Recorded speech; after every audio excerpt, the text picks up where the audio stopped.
वक्त हुआ है सिंहासन का संग्राम का। नमस्कार, आपके साथ मैं रविंद्र सिंह। राजस्थान में भले ही बारिश का जोर चल रहा है, लेकिन चुनाव जैसे जैसे नजदीक आ रहे हैं, सियासी तपिश, सियासी गर्मी बढ़ती जा रही है। एक बयान ने करीब 24 घंटे से प्रदेश की सियासत को हिलाकर रखा हुआ है। कांग्रेस ताबड़तोड़ फैसले ले रही है तो बीजेपी के लिए मुंह मांगी मुराद पूरी हो गई।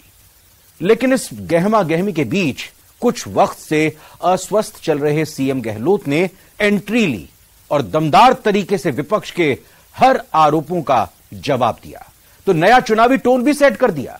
देखिए आज दिन भर की सियासी हलचल का पूरा डोज, सिंहासन का संग्राम।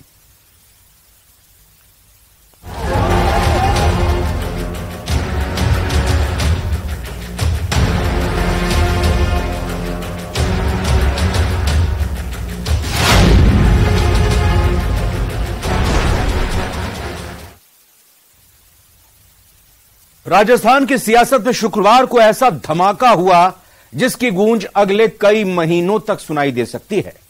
सदन में अपनी ही सरकार पर सवाल उठाने वाले मंत्री राजेंद्र सिंह गुढ़ा की बर्खास्तगी तो हो गई, लेकिन मामला खत्म हो गया ऐसा लगता नहीं है, क्योंकि जहां गुढ़ा खुलकर सरकार पर हमला कर रहे हैं तो बीजेपी को भी बैठे बिठाए मौका मिल गया है।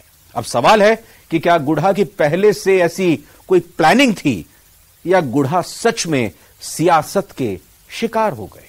इस रिपोर्ट में देखते हैं। अपनी ही सरकार के खिलाफ दिया बयान। ये राजस्थान में जिस तरीके से अत्याचार बढ़े हैं महिलाओं के ऊपर, मणिपुर के बजाय हमें अपने गिरेबान में जाना है। राजेंद्र गुढ़ा बर्खास्त, चढ़ा सियासी तापमान।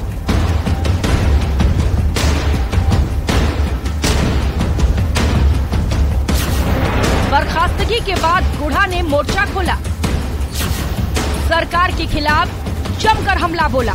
जो है हमारे किसान, उनके लिए काम करो, मजदूरों के लिए करो। रोज आरपीएससी में पेपर आउट हो रहे हैं। रोज मैं इसकी परवाह नहीं करता, मेरे कौन क्या रोल करता। मौका मिला तो बीजेपी ने भी किया वार।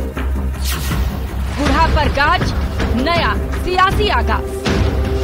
सियासत और मौसम कब करवट ले ले, अनुमान लगाना बड़ा मुश्किल है। सही है कि हम महिलाओं की सुरक्षा में असफल हो गए, और ये राजस्थान में जिस तरीके से अत्याचार बढ़े हैं महिलाओं के ऊपर, मणिपुर के बजाय हमें अपने गिरेबान में झांकना है। इस बयान से ऐसा बवाल मचा कि कभी गहलोत के संकट मोचक बने राजेंद्र गुढ़ा को अपने मंत्री पद से हाथ धोना पड़ गया।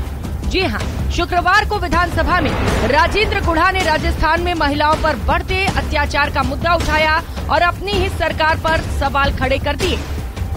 दरअसल मणिपुर मामले को लेकर हमलावर कांग्रेस के विधायक केंद्र सरकार के खिलाफ प्रदर्शन कर रहे थे। तभी राजेंद्र गुढ़ा ने अपनी ही सरकार पर हमला बोलते हुए कहा कि मणिपुर पर हंगामा की बजाय हमें अपने गिरेबान में झांकना चाहिए। सही है कि हम महिलाओं की सुरक्षा में असफल हो गए, और ये राजस्थान में जिस तरीके से अत्याचार बढ़े हैं महिलाओं के ऊपर, मणिपुर के बजाय हमें अपने गिरेबान में झांकना है। मंत्री के रूप में राजेंद्र गुढ़ा के इस बयान से सियासी बवाल मच गया। गुढ़ा के बयान के बहाने बीजेपी ने सरकार पर जमकर हमला बोला तो गहलोत सरकार के सामने मुश्किल खड़ी हो गई। हालांकि समय समय पर गुढ़ा अपनी सरकार पर सवाल उठाते रहे हैं, लेकिन बतौर मंत्री सदन में गुढ़ा से ऐसे बयान की उम्मीद कांग्रेस को नहीं थी। लिहाजा इस बयान को कांग्रेस ने पूरी गंभीरता से लिया और कुछ ही घंटों के बाद ये खबर आई कि राजेंद्र गुढ़ा को मंत्रिमंडल से बर्खास्त कर दिया गया। मुख्यमंत्री जी जो फैसला करे, कोई भी बोले, मंत्रिमंडल का कोई सदस्य बोलता है तो सरकार बोलती है। उनको सोच समझ के बोलना चाहिए। वो सरकार के अंग थे, सरकार का हिस्सा थे। उनको अपनी बात कहने से पहले मुख्यमंत्री जी से बात करनी चाहिए, अधिकारियों से बात करनी चाहिए और उसके बाद बोलना चाहिए। ऐसे बोलना मंत्री का फिर रहना नहीं रहना बराबर है, उसको रहना नहीं चाहिए। मंत्री को सो मोटो ही छोड़ देना चाहिए। बिल्कुल सही किया मुख्यमंत्री ने, जो किया है तो सही फैसला किया है। ये मुख्यमंत्री जी का अधिकार है किसी को मंत्रिमंडल में रखना, किसको नहीं रखना, ये उनका खुद का अधिकार है। कोई नुकसान नहीं है राजेंद्र गुढ़ा जी से, ना पहले हुआ, ना किसी एक व्यक्ति से कोई नुकसान नहीं होता है। पूरे प्रदेश की जनता लॉ एंड ऑर्डर से संतुष्ट है, कार्रवाई होती है, तुरंत कार्रवाई होती है।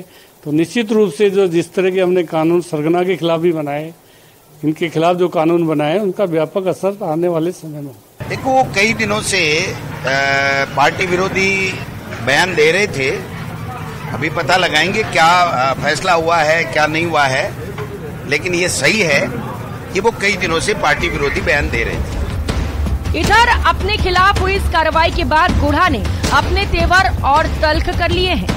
उन्होंने कहा कि चाहे बर्खास्त कर दें, चाहे जेल में डाल दें, जब तक जिंदा रहूंगा बोलता रहूंगा।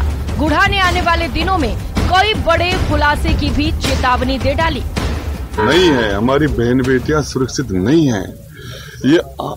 ये आंकड़े बोल रहे हैं कि हिंदुस्तान में महिला अत्याचार में राजस्थान नंबर 1 है। राजेंद्र गुढ़ा नहीं कह रहा, रिपोर्टें बोल रही है, चीख चीख के रिपोर्टें बोल रही है कि हमारी बहन बेटियों की हिफाजत सरकार नहीं कर पा रही और किसी के अंदर खौफ नहीं है, डर नहीं है। सरकार पर हमलावर गुढ़ा ने सीएम अशोक गहलोत को भी निशाने पर लिया। इस दौरान गुढ़ा ने एक डायरी का भी जिक्र किया और कहा कि मैं उस दिन डायरी नहीं निकालता तो आज तक मुख्यमंत्री अशोक गहलोत की छुट्टी हो चुकी होती।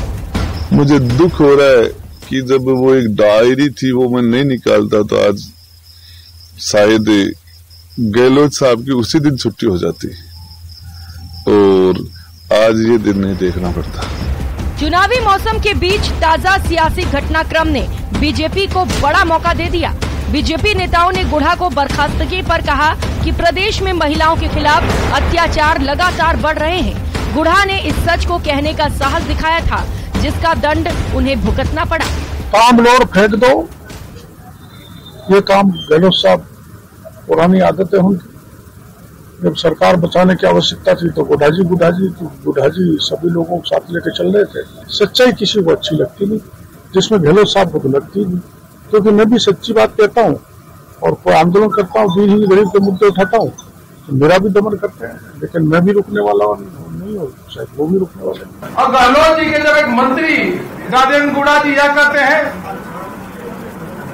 कि राजस्थान में महिलाएं असुरक्षित है, कानून व्यवस्था ठीक करिए गहलोत जी, तो यह सच बात कहने पे अपने मंत्री को ही बर्खास्त कर देते हैं। ऐसा दृश्य देखने में देश में कहीं भी देखने को नहीं मिला होगा। और जो कांग्रेस के मंत्री ने कहा था कि गहलोत जी इतने भी कम विधायक आएंगे, एक फॉर्चूनर में भी बैठ के नहीं जा पाएंगे, आज के ज्वाइनिंग से और राजस्थान के हवा से यह कर सकते हैं। यह बात सत्य होने जा रही है कि कांग्रेस के इतने कम विधायक आएंगे कि एक फॉर्चूनर में भी बैठ के विधानसभा में नहीं जाएंगे। अब गुढ़ा जी ने लाल डायरी की बात कही है, हमें विधानसभा में उनसे मांग करने वाले हैं कि वो लाल डायरी जो कह रहे हैं कि लाल डायरी मेरे पास है, जो मैंने ईडी का छापा जब पड़ा था वो लेके मेरे पास मैं आया, तो मैं चाहूंगा उनसे भी मांग करता हूं कि लाल डायरी का रहस्य खोले, लाल डायरी में क्या क्या कैद है वो जरूर राजस्थान के आवाम को बताए। हालांकि बीजेपी के आरोपों को अपने अंदाज में नकारते हुए सीएम अशोक गहलोत ने इसे पार्टी का अंदरूनी मामला बताया। ये हमारी पार्टी अंदरूनी मामला है और इस पे हम लोग अपने हिसाब से चर्चा करते हैं।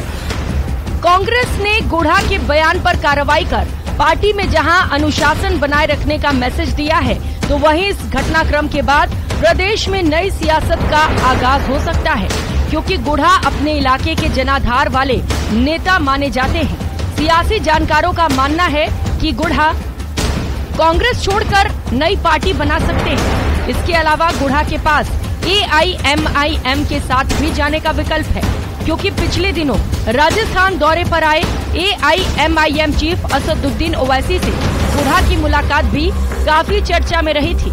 अनुमान ये भी लगाया जा रहा है कि गुढ़ा फिर से BSP में वापसी कर सकते हैं या फिर निर्दलीय चुनाव लड़ सकते हैं। कुछ सियासी जानकारों का मानना है कि उनके पास RLP के साथ अलायंस करने का भी विकल्प है, या प्रदेश में कोई तीसरा मोर्चा बनता है तो उसमें अहम किरदार निभा सकते हैं। चुनावी साल में सियासत के बदलते रंग कोई नई बात नहीं है। ये तो ऐसा मौसम है जिसमें किसी को अपने घर की याद आती है तो दुश्मन रहे लोग दोस्त बनने लगते हैं। तो कांग्रेस पार्टी में मचे विवाद को थामने की कोशिश में पूरी तैयारी चल रही है। बीजेपी अपने कुनबे को मजबूत कर रही है। कांग्रेस समेत कई पार्टियों के नेताओं का पार्टी ज्वाइन करने का सिलसिला भी जारी है। आज 17 नेताओं ने बीजेपी को ज्वाइन किया। इन्हें प्रदेश प्रभारी अरुण सिंह, प्रदेश अध्यक्ष सीपी जोशी, नेता प्रतिपक्ष राजेंद्र राठौड़ ने बीजेपी ज्वाइन करवाई। पार्टी में शामिल हुए नए लोगों में कांग्रेस से पिछले विधानसभा चुनावों में प्रत्याशी रहे डॉक्टर शिवचरण कुशवाहा, कांग्रेस नेता और पूर्व विधायक रविंद्र सिंह बोहरा, कांग्रेस नेता विवेक सिंह बोहरा शामिल हैं। तो सीपीएम से पूर्व विधायक रहे पवन दुग्गल, बीएसपी से विधानसभा चुनाव लड़ चुके लल्लूराम बैरवा और पूर्व सांसद धन सिंह रावत भी बीजेपी की विचारधारा के साथ दिखाई दिए। तो पूर्व आईएएस डॉक्टर एसपी सिंह, पूर्व आईएएस मनोज शर्मा और डीडी कुमावत ने भी बीजेपी ज्वाइन की। विश्वास अगर प्रदेश की जनता का किसी के ऊपर है तो वो सिर्फ और सिर्फ भारतीय जनता पार्टी की ओर है। ये युवाओं के लिए, किसानों के लिए, महिलाओं के लिए, दलित के लिए, हर वर्ग के लिए अगर कोई काम करता है, गरीब कल्याण के लिए कोई काम करता है तो सिर्फ और सिर्फ और भारतीय जनता पार्टी है। और नरेंद्र मोदी जी की नीतियों को लेकर आज आप सब लोग पार्टी की सदस्यता ग्रहण किए। आप सबका स्वागत और अभिनंदन करते हुए आइए इन सब लोगों के लिए जिन्होंने बिना शर्त कहा कि हम इस कमल के फूल के लिए, पार्टी के लिए इस पार्टी की सदस्यता ग्रहण कर रहे हैं। हम यहाँ 2023 में कमल खिलाएंगे और 24 में फिर से नरेंद्र मोदी जी देश के प्रधानमंत्री बने। इस ध्येय के लिए आज हम भारतीय जनता पार्टी के साथ आए। एक बार जोरदार ताली बजाकर इनका अभिनंदन करें। आज ये भारतीय जनता पार्टी का कार्यालय एक बड़े समागम और मेले के रूप में है। बड़ी संख्या में लोग सड़क तक खड़े हैं।